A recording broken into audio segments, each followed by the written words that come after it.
അവസാനമായിട്ട് 2 കഷ്ണം വാളംപുളിയും കൂടി അങ്ങോട്ട് ചേർക്കാം മക്കളെ. ഇങ്ങനെ ഇത് എടുക്കാം. എന്നിട്ട് ഇതാണ് മക്കളെ എന്റെ സ്വന്തം കുഞ്ഞുമക്കളെ. അപ്പൊ കോൾബിഞ്ചായിട്ട് സെറ്റ് ചെയ്യാൻ പോണത് നല്ല കിടിലൻ കിടുകാച്ചി വേറെ ലെവല് നല്ല ചോളം മക്കളെ.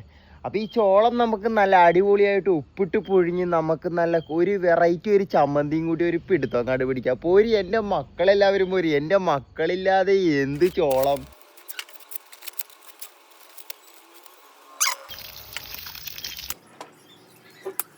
ഇഡലി പാത്രത്തിൽ വെള്ളം വെക്കാം മക്കളെ. ഇഡലി പാത്രത്തിന്റെ തട്ട് നമ്മുടെ ചോളം ശകലം പൊടി വെക്കും മക്കളെ. ഇങ്ങനെ തൂക്കിക്കൊടുക്കും. നമുക്ക് അടച്ചു വെച്ച് പുഴുങ്ങിയെടുക്കാം മക്കളെ.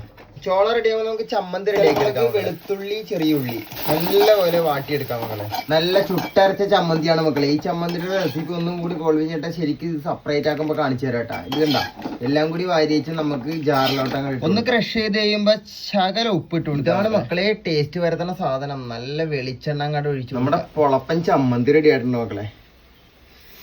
വേറെ ലെവല് സാധനമാണ്. അവസാനമായിട്ട് 2 കഷ്ണം വാളംപുളിയും കൂടി അങ്ങോട്ട് ചേർക്കാം മക്കളെ. വായിൽ വെള്ളം. എന്താ ചൂട്.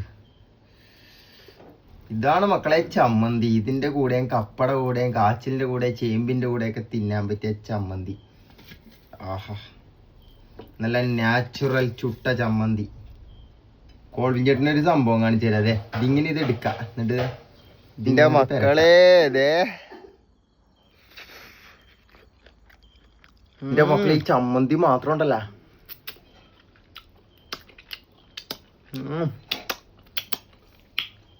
അമ്മാതിരി ചമ്മന്തി മക്കളെ. ഉണ്ടാക്കിക്കോ നഷ്ടം വരൂല.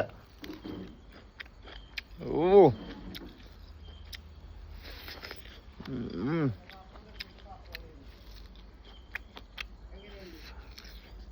ആഹാ